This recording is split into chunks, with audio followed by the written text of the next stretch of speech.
That's maybe the important message is just keep going even when all these doors seem closed and just do whatever you can and make the best out of it.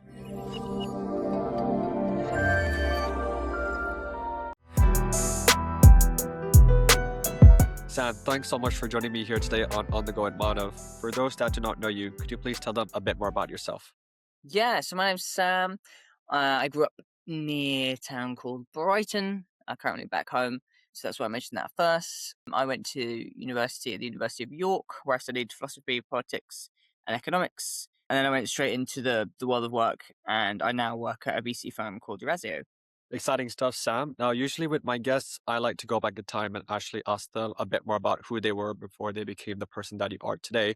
But I think I've never really asked this question in a while. And it makes me actually wonder, Sam, could you please tell me three different words in terms of how would you describe yourself? Yeah, mm, I think I'd say pretty curious person, pretty optimistic person, and a pretty like deep person. I tend to think about some of these deep questions sometimes a little bit. Not like I'm sitting around pondering things all the time, but like yeah, I guess those three probably.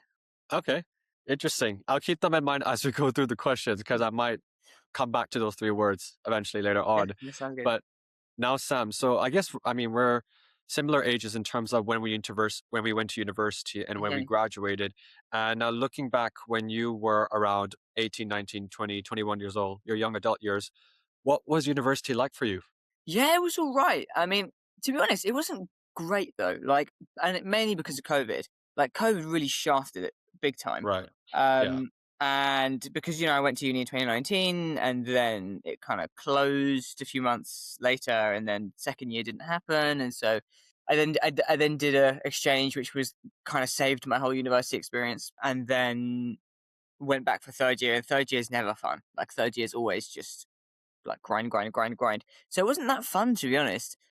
It wasn't like the classic university experience, I feel like. But you probably had a similar kind of experience as you were. I don't know if you were the same cohort, but you might have been the one after me or something like that. So I feel like both of our cohorts, we had a similar time where we had a really odd time at uni. Definitely. I actually went to university from 2019 to 2022. But the difference with you is that I did not do a study abroad, for example. Yeah. And I, I, I think some people do say that doing a study abroad, is like one of the best things you could do. But for me, I Right. kind of was like, I wanted to work right away. But also, my third year was actually my favorite year. Funny enough, Really? I actually would say my first year was not my favorite year compared to my third year. But I No. think my third year was the best because it was post COVID-19. Everything was kind of back to normal. I think I knew what I wanted to do at that No. time in terms of, I wanted to get a job in, for example, marketing or something creative in a marketing firm in London. I kind of knew what I wanted as opposed to first year. I was like, as an international kid coming to the UK, I was like, oh, I don't know much. I was trying to Mm. figure it out, move in, make friends and all of that right before COVID-19. So I guess it was a blessing in disguise. But I guess one thing we can definitely relate on is the fact that we both, we put ourselves out there during our university years. And that's actually my next question, Sam, is how did you put yourself out there at university? Yeah, I think I just try to get involved with as many things as possible and do as good as I could with those things. Like for example, I did something called the Laidlaw Scholarship, which is where you do like a research project in your first year. Yeah, and like now looking back at it, I just applied for everything in my first year. Like I went to like like probably like 20 different first sessions with societies to really like find what spoke to me, and then I also like almost got like the final stage for where you have to go to this air base for the university air squadron, and then like the student fund as well.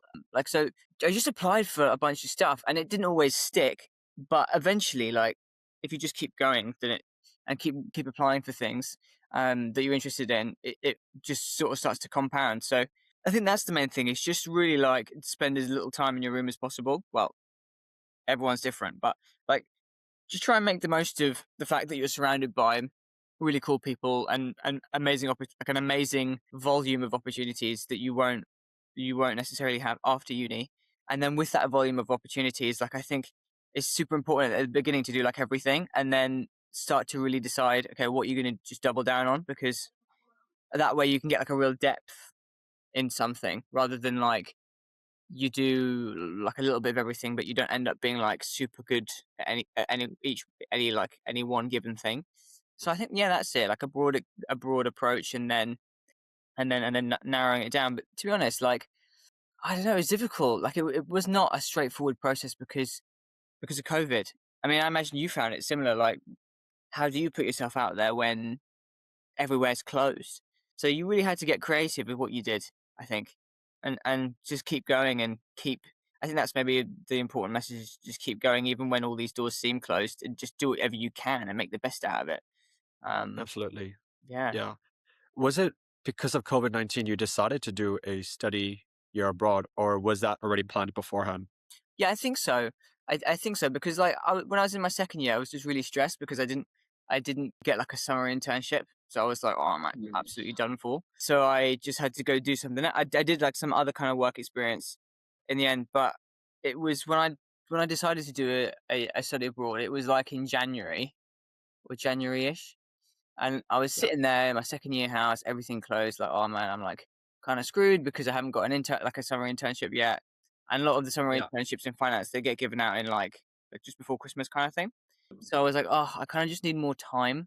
And so I was thinking, what can I do for more time? And one option was a master's, and then the other option was like have like a sandwich year of some kind. So either do a work placement or a study abroad.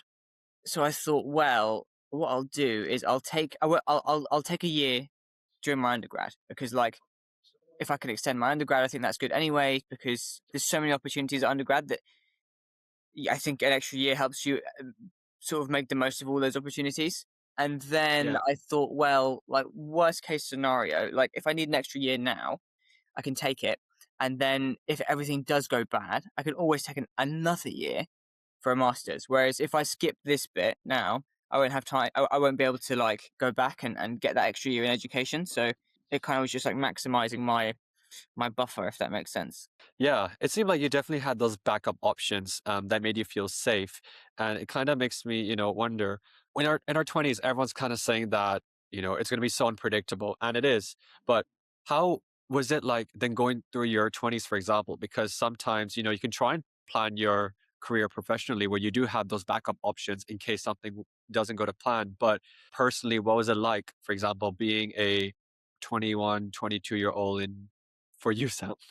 Mm. Yeah, it was just. I think it was quite stressful to be honest. Like Yeah.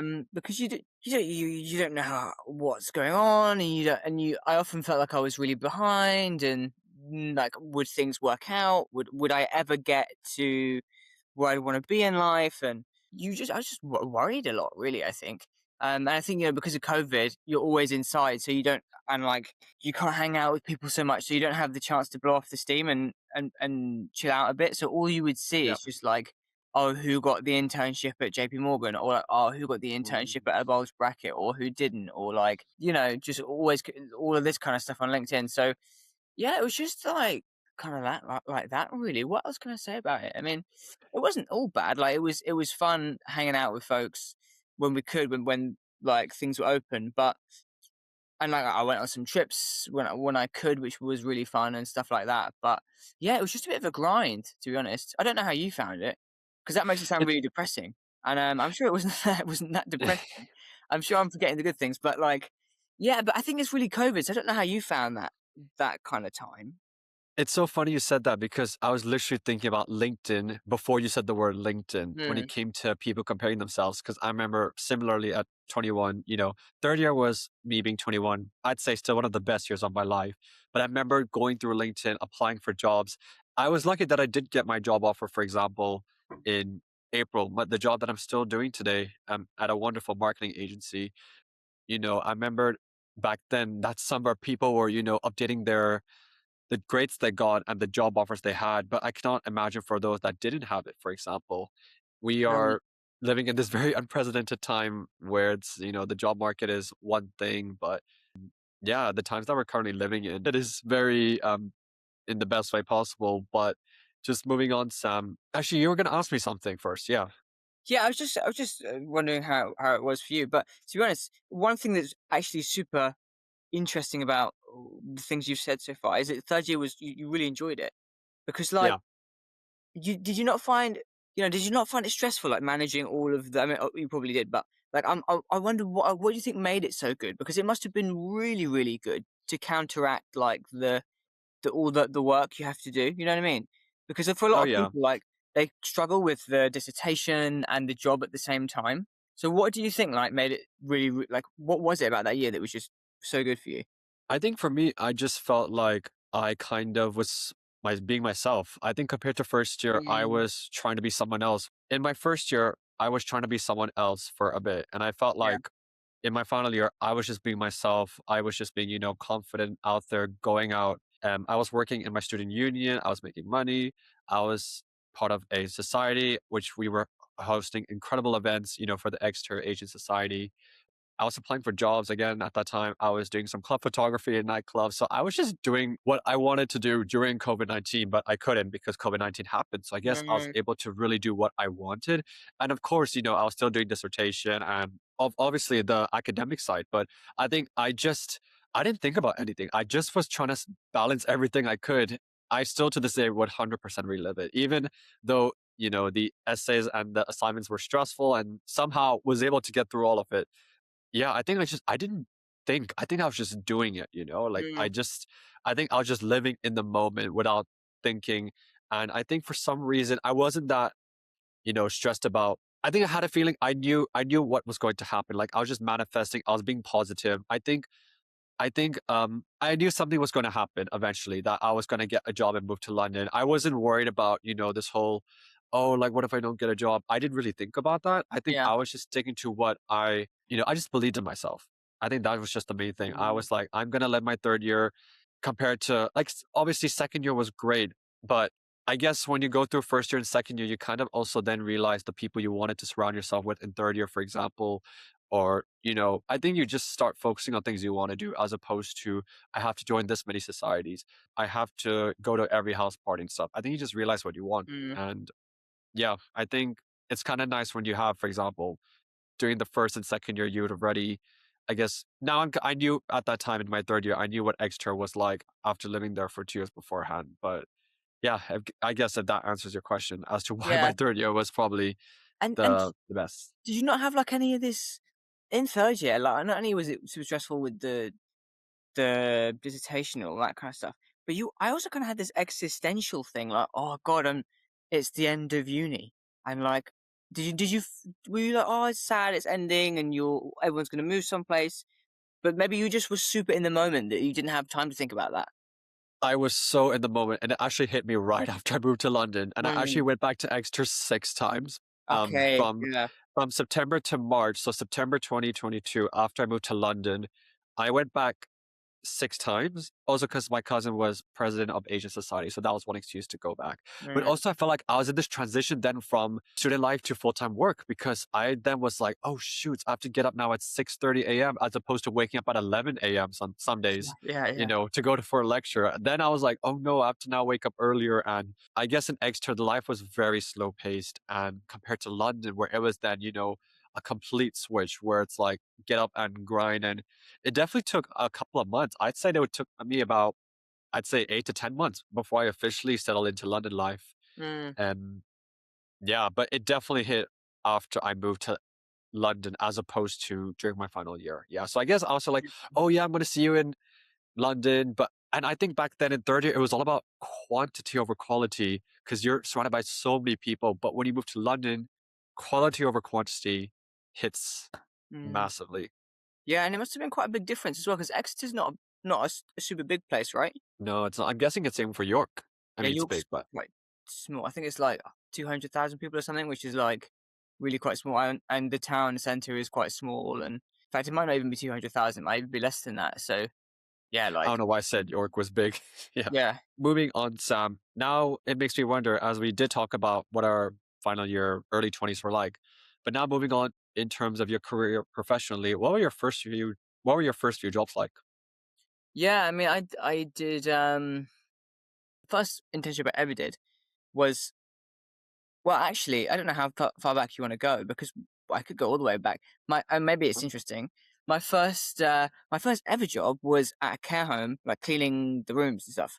And that Okay. was super interesting and like taught me a lot about what I do want to do, what I don't want to do. It was nice. I did that when I was like 16. It was nice to get some money for the weekends and stuff like that.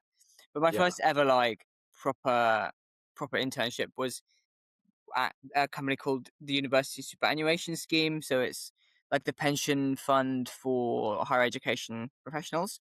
So it's quite a big one actually. I didn't really know about it before I started applying to it. So I did like a classic, summer internship there in the summer of 2022.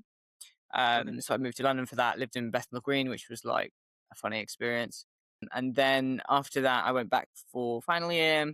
At the end of final year, I got an internship at a small investment bank. I did an internship there for about 3 months or so, and then I was doing my final exams at the same time, which was a mega stressful period.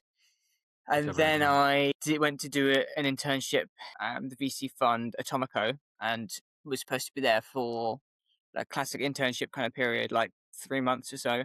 And they kept extending it, and so I ended up being there for 9 months. Just loved it, loved it, loved it, loved it. So much so that I, deferred my masters and decided that I just want to do VC and gave myself like a year to break into VC. And if I didn't manage to do that, I would go back and do the masters. And then just at the very end of that, so I probably had like a month left before I had to go and do the masters. I got my role here at Eurazeo, so it was like a bit of a pinging around journey, but it was good because I really got to Yeah. see all the different areas of finance, and I felt like I made like an informed choice about which area best suited to me, really, because I think that's important to pick something that you really can be good at and like, so that you can get as good at it as possible. Yeah. When you say VC, so venture capital, how do you describe it and why did you decide to pursue that career specifically? Yeah, so VC is basically in the simplest definition is just investing in tech companies. That's basically as simple as it is. So investing in like usually it's software companies that are projected to grow like triple, double kind of rates. So Yeah. super fast growth. And then why I chose it, I was kind of I always knew I liked the investment sort of world ever since like playing RuneScape as a kid and like Yeah. buying something on the Grand Exchange, keeping it for a bit and selling it a week later for higher. That process is I just love it. I just love the idea that you can just create wealth like that. I don't really know why I love it so much, but I do. And so then that went on to like picking stocks and having like a trading 212 account and an eToro account and stuff like that. So I knew that I really loved the whole world of investing, and then it became a question of, well, do I like public markets or private markets? So do I like picking stocks or do I like picking private companies? And I did like a sales and trading like internship type thing, and I realized that I didn't really like the public market so much because it's super intense and you have to really make lots of decisions. Well, you don't have to. Some people are like super long term. It seemed like a bit too intense for me. I'm doing like Right. the kind of trading role that turned me more towards private markets, and that's then kind of a choice between PE and VC basically. And so I was kind of in between the two when I arrived at Atomico. And then I saw what VC looks like, and I was just sold because for me, I think my skill set lies in partially like being quite creative and being quite extroverted.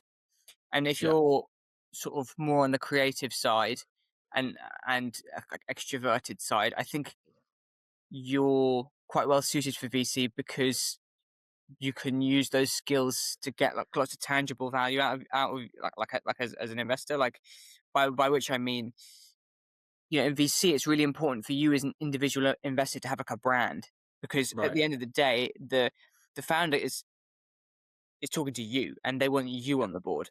It's not such really the case in PE where it's more about the company, because it's so much about your personal brand. Like it gives you a lot more avenues of how do you build that, and what do you do to sort of win those deals. So I think it just really appealed to that more like creative side of me. And then I think it's just a little bit more optimistic than PE. I mean, it's a very arguable thing to say, but Yeah. you get to spend all your day around people who they want to change the world a lot. Like they don't just want to change Yeah. something just a little bit. Like they want to completely rewrite the way that industries operate a lot of the time. And so being around those people, I mean, it's usually for the better that they want to change an industry, and so it's quite an optimistic thing to be doing. So, and then there's another list of reasons why I love it, but I'll stop there. Now, Sam, very interesting that you went on your list because I had a bunch of questions I was going to ask, but I thought it made sense for me to ask you this next question because Yeah. I definitely felt your passion when you were just talking about VC, venture capital, and private equity. But now it makes me wonder even more. Could you please tell us more about Tiny Ventures? Yeah, so I just when I was trying to get a job in VC, I felt like it was just quite difficult, and there wasn't really like a super structured thing to do. Once I did get a job in VC, and we were looking for candidates, it was quite hard to find candidates in a really structured way. And so Right. something I thought would be useful for both ends of that is having a competition where, as someone breaking into VC, I can just sign up for the competition, and if I do well, I'll get noticed. And on the flip side, like if I'm looking to hire an intern or a visiting analyst, like I can just go and look on the competition leaderboard and see who's done well and reach out to them, Interesting. Yeah. um, rather than this like super confusing process. And so I thought, yeah, it makes sense. It's something that I'd love to have, and so just thought, well, give it a go. And so we've been running competition. We've done two competitions now, planning our third for the summer, and it's been quite helpful. I mean, one person's actually got a job out of it, which has been super cool. Wow. So yeah, And for people who would like to get involved with Tiny Ventures, how can they do that?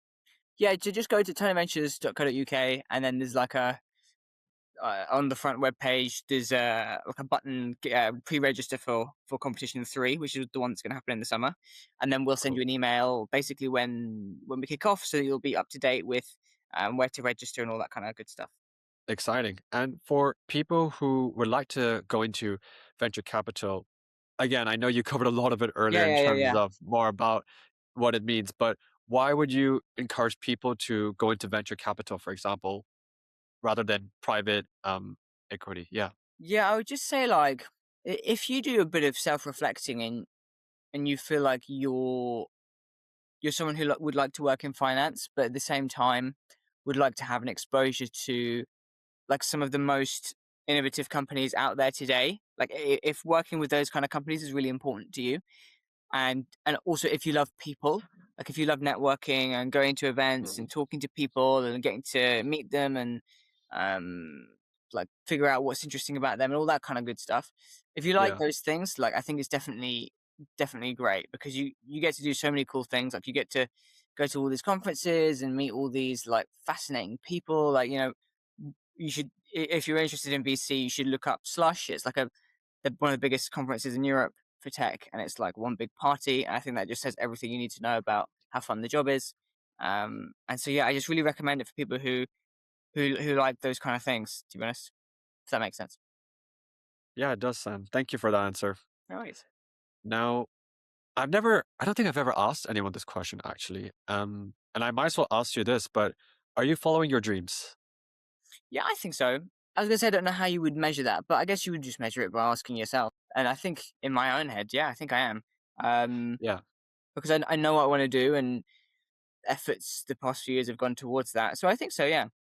Absolutely. That's why I asked you because, as you're talking about your journey so far in venture capital, it does make me see your enthusiasm, your determination, your eagerness. So that's why I wanted to ask you that question as to, whether you're following your dreams. But now, moving on, or actually, as you were giving that answer, as you worked very hard, where do you see yourself in 5 years' time? Hopefully, like fully established in VC. That would be really cool. Like working at a great VC fund, maybe being on the board of a few cool companies. Yeah, that would be it really.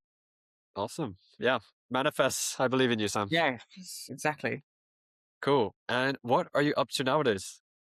Just grinding away, working on primarily like trying to be as good of a venture investor as I can be, and being as useful to founders as I can be. And one thing that's really important as a VC is to like become useful to founders. And like from my background, that's something I have to develop myself. Like I'm not like a ex coder that has like an obvious use to founders. And so like that's something I'm really working on, is like reading as much as I can about how to build great companies and the problems and how to solve them and all that kind of stuff. And then so that's the main thing. And then outside of that, Yeah. kind of just working on my little side projects like tiny ventures, and my sort of little baby podcast. So yeah, just those things really, just grinding away. Wow. Yeah. I actually forgot to mention that yes, you do podcasting as well. And now I was gonna ask before the end of the podcast. So I have two more questions. My second last question now to you is how do you have the time to manage your full-time job, side hustle, and your podcast? Because I thought me just balancing my full-time job and podcast is something, but you're managing three different things at once. Yeah, to be honest, I think one thing is that the podcast that I do is like it's like really low production value. So it doesn't take that much time. Like, Mm, I did one this okay. weekend, and it was just like hanging out with a friend that was recorded, Okay.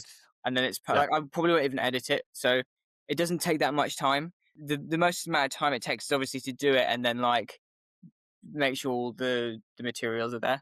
Even if it did take more time, I think it's just a case of like, with these intense jobs that you have, it's just you have to prioritize things, and you have to sometimes like let things that are less important get delayed. Yeah. And always be like constantly saying, okay, what needs to be done right now versus what can wait later. If that makes sense.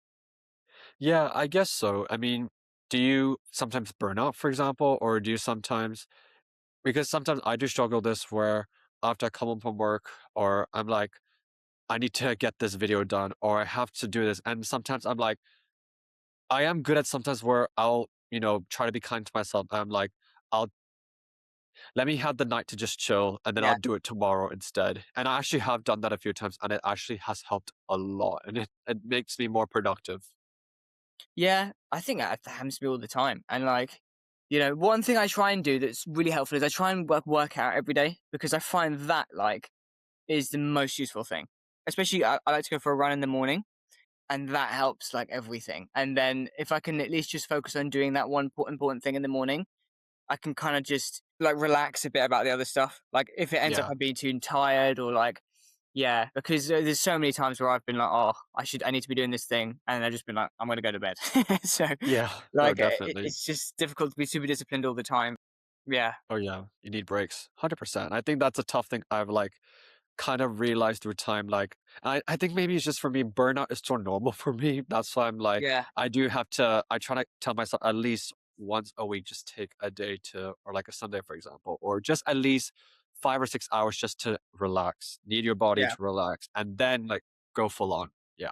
And then I think that's just for one me. thing to add, I think also if I didn't like what I did as much, I'd be like way more tired.